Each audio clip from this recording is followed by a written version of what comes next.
Once you have a workflow that is really starting to flow inside of ClickUp, it might be time to consider automating it. And to automate things in ClickUp, you need to understand how to use ClickUp automations. In this video, I'm going to teach you pretty much anything you might need to know about the automations feature inside ClickUp. Then, we're going to work together and apply that knowledge to actually build out an automated workflow for social media. Again, this is going to be one example, but you'll be able to use these same features to automate pretty much any workflow you might want to automate inside of ClickUp. Now, this video might be a bit much, especially if you're new to ClickUp and you're learning a lot of features all at once, so just know that there are timestamps below to help you jump to certain sections if you want to revisit this video later. But I think that's enough intro stuff. Let's dive into ClickUp and I'll show you what we're building today. So the goal of what we're going to build today is to be able to automate the process of taking a prompt for social media, moving it through all the different stages until it is a scheduled or ready to schedule post for social media. We're going to be focused on automations inside ClickUp today. So once it's scheduled, which will be a manual process, we're not going to follow the automation further, but you could do that if you want bonus credit. But before we can even dive into starting building out each of these 6 automations that we're going to need here, I want to make sure that you are actually able to follow along. And to do that, I want to make sure that in your admin settings down here in the bottom corner, if you are an admin in ClickUp, you should be able to see Click Apps. Now, when you click on Click Apps, it'll take you into this menu, and we need to make sure that automations are turned on so you can actually do any of the things we're going to be talking about here. These Click Apps are modular features that can make ClickUp more complex or less complex based on what you turn on. And while I usually tell people to keep this very simple, because we're going to be focused on automations today, you want to make sure automations is turned on. So go ahead and just toggle this on, and then we will continue with the tutorial. All right, so we turned on the Click app. Now we're ready to start automating, right? Not exactly. So like I said at the beginning, we only want to use automations once we have a strong process that really is flowing well for us. If we start automating a crappy process, we're just going to have more crappy output, and that's not the situation that we want to be in. So just to get us on the same page, I'm going to show you the process that we're going to be outlining today to give you an idea of what level of detail you want to have before you start automating, because I promise having this little graphic that I'm going to show you here is going to make it so much easier to know what automations you need to set up. So to really get clear on what workflow we're going to be automating today, I turn to my favorite workflow mapping tool, Whimsical. Now, Whimsical is a workflow mapping tool. You can use any other tool that you might choose, Google Draw, Lucidchart, or a pen and paper, but these are the main elements that I want you to get clear on before we start automating anything. The first thing is, what statuses do you care about? Now, status versus stage, very confusing topic. I have a video on it here. But leave it to say, this top row is, what do I want to know about this at the very high level? If I was just glancing at this task, what would I want to know about it? For me, that is almost always to do or complete. Is it done or not done? And that is what I have as my main statuses right here. Now, if I were kind of getting into the weeds and I wanted to know more details about this task, what else might I want to know? For me, that's typically what stages the task goes through, what steps are involved in the process that are key milestones in the overall delivery of the project. So for the social media process that I'm going to be talking about today, there are 5 main stages that I would want to know if I want to get into more detail, more than just the high level. I want more detail in the process. It would be these 5 stages. I want to know, is this social media post a prompt, meaning we haven't even responded to it, it's just an idea? Is it drafted, meaning there's a response to the prompt, but we haven't really gone much further? Is it a polished draft, meaning we've turned our response and turned it into a almost ready to publish post? Is it an edited post, meaning everything is taken care of, we just haven't yet put it in the scheduler tool? Or is it scheduled, meaning we don't have to worry about anything here, everything is done in this process? These 2 rows are going to make up your statuses and your stages. If you're not sure why I might want to break these up into 2 different rows, watch this video up here. It's really kind of personal preference, but I always prefer to have these 2 separate rows or 2 separate elements that I'm keeping track of in my process. Below that, we have actions. Now, these are going to take the shape of descriptions or instructions inside our automated workflow. So in this case, I'm just basically saying what needs to happen to move it to the next stage or status in my workflow. For me, that starts off with a prompt being created, because that's what starts the whole thing. That's what creates the task that then moves through the other stages. Odds are, for most of you, your process is always going to start in ClickUp with a task being created. In this case, I'm calling it prompt because that's what it equals to me. But whatever it is for you, the new YouTube idea gets created, the new service gets added, the new client gets added, that is your kickoff action. After the prompt is created, then we have a response to the prompt. And this is being done by the second person, which is denoted by the cute little characters here. So the response to the prompt is, if the prompt is something like, tell me about a time when, the response is telling you a story about something. It's just some quick notes about an idea for a potential social media post, because that's the purpose of this workflow. Once the prompt response is drafted, then we polish up that draft so it's ready to publish. we edit the post, and then we schedule the post. You can see already how these really lead into what our stages are later on. Below the action, we have assignees. Now, again, this might not be important for you if you're a solopreneur, but if you are running a team, odds are you have assignees involved. And for me, I always like to map out the assignees when I'm doing this kind of process map, especially if I want to automate the handoff of assignees. So here we can see in this process, one person is primarily owning all of this. And again, sorry for the cute little pictures. It was just so much easier than putting in people's profile pictures. So we have one person who's more or less in charge of this and two others who kind of jump in for specific moments in time. And yeah, there we go. Assignees, that's how they're mapped out. Finally, we have the due date row. And this is the last row that I have because it's the last element of the ClickUp task that I'm really going to be customizing. And all this tells me is when should the due date be when it's in each stage. Very important here is that I have it as a turnaround time, meaning it's not like I want it due on Saturday. Instead, it's saying 7 days later, 2 days later, and this is all gonna come in handy when we're automating things down the line. Now, this is the last row that I have in my mockup right here, because when I was doing this workflow manually, which I always suggest that you do, always do the process manually first, when I was doing this manually, these were the only fields I was using. If you have a process that relies on priority flags, tags, more custom fields, whatever else you might have, you want to make sure that those are documented as rows on this process chart. I think we're all on the same page about this workflow now. Hopefully this gives you some ideas as to how you can kind of ClickUpify a simple workflow for automation purposes. Now we are ready to start automating. To make this a little bit easier, I'm gonna do a side-by-side so you can see how each piece translates into a ClickUp automation. All right, so here we are in ClickUp with a list view, and we should have everything pretty much set up the way we need to be set up to start with, because we should have been doing this process manually already. So just to check, just to make sure everything that we need to is here, we're gonna go through each row and make sure that that row is available in ClickUp. The very first row that we wanna check to make sure we have is our statuses. So to do and complete are the two statuses that we want for this workflow, and I can easily see that to do and complete are indeed our statuses. I could check that by going into here and clicking Manage Status just to make sure, but I'm pretty confident we have this correct. Next up, we want to make sure that our row of custom fields is indeed added in there. So the drop-down custom field of prompt and so on, it does look like we have this here. Now, if you don't have this already added, you could go into the plus icon and add a new drop-down custom field, give it a name of stage, and list out each stage. So I had prompt, edited, so on and so forth. I like to add a little just typed out, like a 1 out of 5, 2 out of 5, just to help me keep track of where I'm at. But you can see I already have this added in here, so there's not much more I need to do. The next row we need to check is the action row. Are these instructions of prompt created, prompt response, are they added in ClickUp? Now, if I was using subtasks here, where I had subtask equals, prompt created, subtask 2 equals prompt response, I could say, yes, these are already in here. But because they're not, this tells me that this is something that my automation needs to help me out with, and something that we should probably be building out when we build our automations. The last two fields we have are assignee and due date, and clearly those are always added to tasks in ClickUp, so it is very easy for us to say, yes, we have them, we can just move right along. Now that we have our ClickUp enabled, we have our workflow mapped, we made sure that all the fields that need to be added are added, it is finally time to start automating. So to dive in, we need to click on the automations robot head in the top right corner. Click Add Automations here, and you will be able to see how you can create a new automation in ClickUp. Up at the top, you'll see the 3 other tabs that are included in the automations area. Very important is the usage area. This usage tab shows you how many actions you have used inside your ClickUp workspace in the last month, or this month, really, the month that you were in. So for the account that you have, you're gonna have a certain limit here. I will just say on the ClickUp plan comparison website, if you're going into the pricing information, you'll be able to see the automation limits per account type. So depending on what plan you're on, that's how many you get per month, resets every month. This is for how many actions that you have set up with automation. Every time an automation action occurs, you are using up 1 in your quota of automations allowed. If you need to buy more, you can. For most folks who are at least on the lowest tier paid plan, I doubt you're gonna run into that unless you're really automating a lot of things through ClickUp itself. So beyond usage, we have manage, where we can manage existing automations, and then we have browse, where we can create one from scratch. So the very first automation that we wanna create from scratch here is the very first action that we wanna have occur.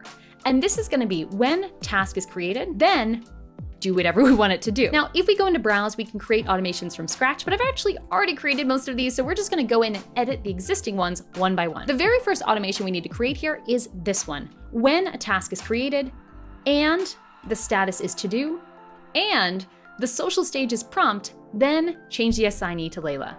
Okay, so this is that very first kind of kickoff of it. So the prompt being created, we don't have any automations there. That's just something that someone is going to do. But this first automation, transfers it from that person's job into my job to then make the response to the prompt. Now, to break down how exactly this is working, our very first when on the left side of the automation is saying, when should this occur? Task creation. That's pretty straightforward, right? We want this to happen when a task is created. The next piece is actually a condition. It's not another when, it's saying, okay, a task is created and the status is to do. We are basically narrowing down the trigger to make sure that this only occurs when the task is created and it's in the to-do status. We don't care if a task is created but it's already complete. We don't care. So adding this condition just narrows it down so this automation only triggers when we really want it to. You'll notice I've also added one more trigger here, which is a custom field, meaning when a task is created and the status is to do, and the custom field is this first custom field option, then this triggers. Again, we're narrowing it down even further. The right side is a little bit more straightforward. These are all actions, no matter how many you add, which you can add up to 3. These are just things that happen because of the trigger. When the trigger side is triggered, the stuff on the right side of your screen occurs. So that is the action steps of change assignee. I could have it, apply a template, create a subtask, whatever thing we want to have it do, that is the right side of the equation. When we are feeling good about this automation, we can read the summary at the bottom to confirm it's doing what we think it's supposed to do, and then click save. By default, it'll probably turn on. Because I had it off before, I will need to turn it on just to make sure it is functional. So just always make sure that you have the automations turned on if you want them to work. Ooh, and one pro tip I should add here, you'll notice that I have the condition of this custom field being set. The reason I'm using that option is because I've paired it with another feature in ClickUp, which bonus fun fact of the day here. I just want to show you this because this is very helpful for those of you who use these kinds of stage drop-down fields. Inside this field, I've actually have a setting set up so that way this is a required field for all tasks. I don't care about subtasks for this point because I might use them for something else, but if anyone creates a task, they will not be allowed to do so unless they have 2, but especially this one, this field filled out. It is required. And so that way, because it's required, it's a really good one for me to base my automations on because I know it's going to be filled out. All right, but that is the first automation. There's your little fun fact along the way, and we are ready to dig into the second one. So far, we got from prompt created to prompt response drafted. These pieces of to do, prompt, and prompt created, this is all manual at this point. And even the assignee isn't even counted in the system because it's just being created. It's not really a task at that point. All right, but once we get to prompt response drafted, meaning the first assignment goes to me, I do my thing, then it's ready to move on to the next stage. And this is going to be an automation that we're going to use frequently throughout the rest of the process. So I promise it's going to get a lot faster from here. On the left side, the when side of the equation, we have when custom field changes. That's it. That's the only trigger. So when the custom field changes from anything, it doesn't matter what it was before, to drafted, then we want to trigger this automation. This is basically saying when someone switches it to the next step in the process, then trigger this automation. Very simple. So what happens when that trigger occurs is the then side, the actions. And we have 3 unique actions happening every time this trigger occurs. The first one is the assignee changes. We remove myself as an assignee and we add the next person in line, the person who's the owl on our little chart here. Then we have a comment being added. And this is just the add a comment feature, no special things going on here. And our comment says, this social post is drafted. Please turn notes into a polished reader-friendly post. And when you're done, move it to the editing stage for review. What this is doing is this is providing the action row. So remember back here where we talked about how, we don't really have a good spot for the action? Well, that's because we're not using subtasks and we don't have a lot of details in our task description. We're going to just draft in the description. So we're leaving that nice and blank. So to automate the instructions of what to do next, we're using assigned comments. Now we could use subtasks, we could use checklists. I find assigned comments very simple, so that's what we're using here. So this is going to go out every time that automation triggers. And this assigned comment is including what just happened, what needs to be done, and what to do when you are done with your step in the process. And I think this is just a very good framework for assigned comments as instructions. What happened before, what do you need to do, and what needs to happen next? Once we have that assigned comment trigger out, we have one last automation here, which is just changing the due date. And that's using this number here that we put into our flowchart map. And it's just saying, when this all happens, make the due date 7 days later. So whenever this trigger occurs, whenever it moves into this next status, change the due date to be 7 days later. This gives the owl person, the next person in line, 7 days to complete the next step of the process. Does that make sense? I hope it does. This actually isn't as complicated as it feels, and when you start setting it up and you see the drop-downs, it's really quite intuitive. So that is the automation summary at the bottom. We can read over that to make sure it all makes sense, click save, and once again, make sure this is turned on before we move on to the next step. By now, we have a draft turned into a post, and now we're ready to actually edit the post. Unfortunately, automations at this point in time cannot be cloned, or they can be included in templates, but they can't be templated separately. So we manually need to recreate almost the exact same automation again for when it moves into the next stage of the process. And that looks like this. When the custom field changes to the next stage in the process, change the assignee again, add a new instruction comment, and change the due date again. This time we're doing a 2-day turnaround because that's what we have in our flowchart. I'm gonna save that there. We're gonna turn that on and we're gonna go to the next stage. And guess what? Once again, we have the same exact thing. Here we have a stage triggering the automation. When it is triggered, we again change the assignee, add a comment with instructions, and change the due date again. This is how we're managing handoffs all in one task with no need to use subtasks, because we just wanna have this kind of flow in the background and not be a high pressure pre-planned process. But before we get into those last 2 automations you're gonna need, just a quick reminder that if this has been helpful to you at all, I would really appreciate you leaving a thumbs up or a comment below. Those things help this video perform in the YouTube algorithm and they cost you nothing. Also, this is automation month on the channel here, so we are releasing a whole bunch of videos about automations in ClickUp. So if you enjoy that kind of content, check out the playlist we have for this month's content so you don't miss a single video. All right, so back to these last 2 automations that we're gonna need to have set up. The first one reflects the very last piece of our workflow chart here, where we have scheduled and complete. Basically, when a video is scheduled, it's finished. That's the detail stage for being finished, but it's also complete. And sometimes when we're using stages in our ClickUp workflow, people can forget to use the status, or vice versa. If you're using the status, people can sometimes forget to use the stage. In this whole workflow, we've been instructing people at every single point to only use the stage. And so to make sure that our status stays in sync with that stage, we want to set up an automation just to check on everything. So this first check on everything automation is as follows. When the social stage gets to scheduled, change the status to complete.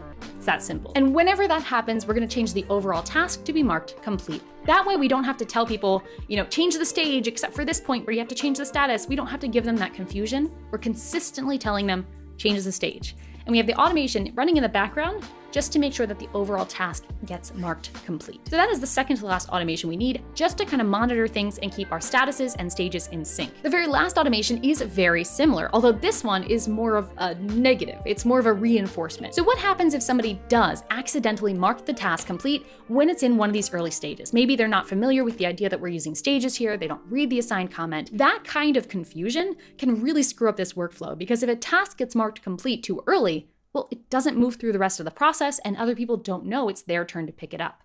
That's one reason that people will use subtasks instead of this kind of automated method, just so it's all clear. But we can make automations work by adding one more automation here. This is an enforcement automation. Basically, it says, when the status changes from anything to complete, meaning the task is marked complete, and the custom field social stage, our stage, is not scheduled, then we have an action. Now, to explain this trigger just in a little bit more detail, it basically just says, if the stage is not scheduled, we cannot mark this task complete. And it enforces that because if it does happen, we have the status change back to to-do.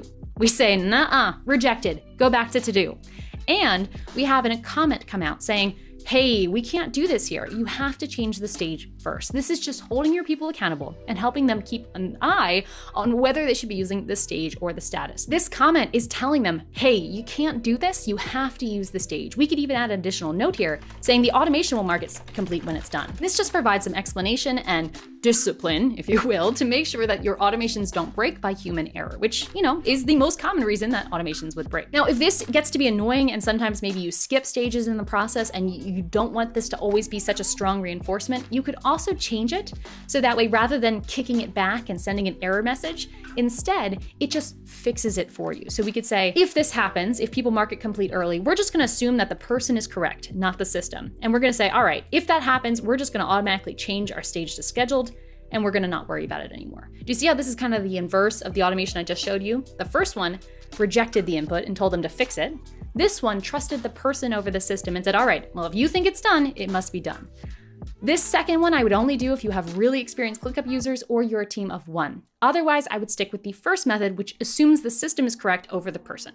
Sorry, people. We're just not as good as technology. Now, once we have that turned on, we have an automation that will take our task from one stage to the next using automations at each step to tell the next person in line what they need to do. But to make this a little bit more visual, I'm probably going to switch to a board view, just because I like to see things that way. And I'm going to group things by my stage, just because it's going to look a lot clearer than grouping it by statuses here. So I'm going to do group by, custom field, social stage. So now we have this board view grouped by our drop-down custom field, which looks very similar to a status. And we can see all of our ideas on this board visually right here. If we had images attached to each of the tasks, we could even choose to show those images so we have a visual indication of what content is showing up where and what does it exactly look like. But in short, okay, not so short, in long, this is how you would automate a workflow using ClickUp automations. You would turn on the automations, you would map your workflow using rows for each element of the automation that you need to adjust, you would set up your automations, you would test your automations, then you would roll out the automations to your team. This is how you take a workflow from being either a bunch of subtasks or some manual instructions and manual movement to being fully automated just based on using six simple automations that you could set up even if you were on the free account. Now, this was a pretty long video and it took me and my editor a long time to get this all polished up, so thank you, Thomas, for getting this all organized. But if you found this video helpful at all, we'd really appreciate it if you leave a comment below and give this video a thumbs up. You can also, while you're down there, save this video to your own watch later list. All those things are gonna make it easier for you to find this video later, and they help this video perform in the YouTube algorithm so more people see our content. And after we spend so much time on this free content, it would really be helpful if you would pay for this content by engaging with it in some way. Now, if you'd like to go even further with automations, more than we're doing in this month of automation tutorials, be sure to check out the link in the description below for how you can work with me in my membership, our course, or one-on-one. So all those links are in the description below. Otherwise, thank you guys so much for watching this video. Until next time, enjoy the process.